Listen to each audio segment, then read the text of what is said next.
السلام عليكم. مرحبا بكم في واحد القصة جديدة وغامضة بزاف.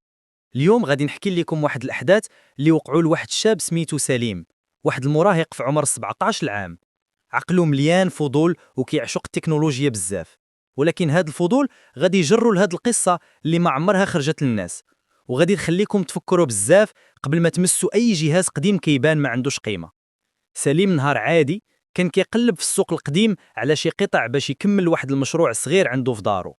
السوق كان فيه داك الجو ديال الحوايج القدام، الغبرة، الروائح المختلطة، والناس اللي كيعرضوا سلع ما تعرفش منين جات.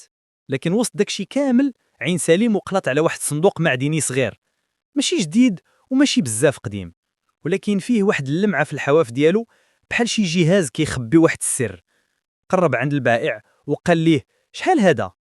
البائع جاوبوا بطريقة غريبة: هاد الجهاز ماشي للبيع، ولكن اليوم انت أول واحد شد عينيك فيه، واخا ديه بثمن بسيط.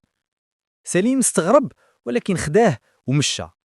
رجع لدارو في الليل وربط الجهاز بالكهرباء باش يشوف شنو كاين في داخله. أول ما دار هاد الحركة الدار كلها طفات عليها الضوء. الجهاز بدا كيضوي بشوية بحال شي نبضة كتعيش، وقبل ما يفصلوا خرج سطر في الواجهة الرقمية: Connecting to home. سليم تجمد، ولكن الفضول غلبو الخوف وسول شكون كاين في هذا الجهاز. بدا الجهاز كيصدر صوت هادئ: سليم، الدار ديالك فيها سر خاص، وانا ماشي جهاز، انا ارشيف. هنا بدات القصه كتخلع بصح. الجهاز بدا يحكي ان هاد الدار قبل ما يسكن فيها سليم كانت عباره عن مشروع سري، وفيها غرف مخفيه وتجارب تكنولوجيه حاولوا يطوروها، ولكن توقف كل شيء فجاه. سليم ما صدقش في الاول، حتى قال ليه الجهاز: كاين باب في داركم كيبان بحال الحيط، ولكن ماشي حيط. سليم مشى للغرفة اللي وصفها الجهاز، قرب عند الحيط، ضرب عليه بيدو وصوت خاوي خرج من الداخل.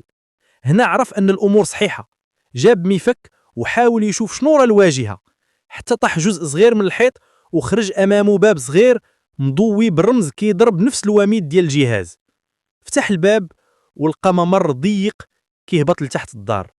الهواء بارد بزاف، والرطوبة كانت كتعطي إحساس أن المكان ما تفتحش لسنين طويلة، ولكن الفضول دفعه باش يكمل.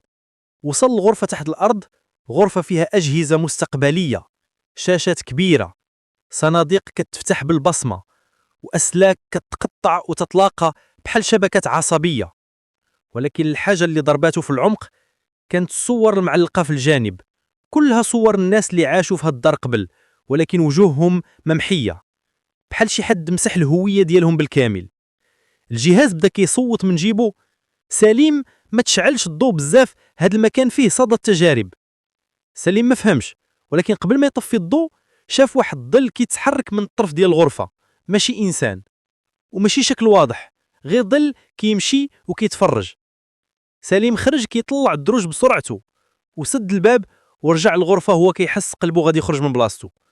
الجهاز هدر مرة أخرى: هاد الغرفة كانت لحماية الناس ماشي لحبسهم. من داك النهار بدا الجهاز كيحكي له أجزاء من الحقيقة. المشروع تحت الأرض كان كيسجل كل صغيرة وكبيرة داخل الدار.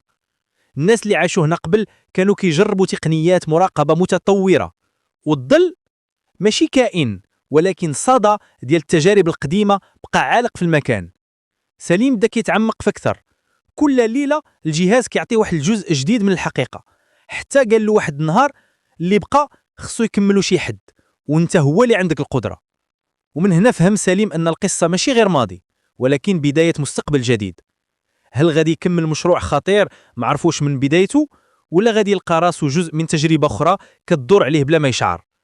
كل شيء غادي تشوفوه في هذا الفيديو، وخليكم مركزين مزيان في اللحظات الأخيرة، لأن السر الحقيقي كيبان غير للناس اللي كيسمعون تركيز. إلا وصلتي لهنا اكتب غير الممر مازال مفتوح، وما تنسوش الإخوان اللي باغي يدعم القناة ويحمسنا نقدموا قصص أقوى يبارطاجي الفيديو ويضغط على زر الاشتراك باش نبقاو نكبروا هاد العائلة ديال القصص وحدة بوحدة. شكرا لكم كاملين على الدعم.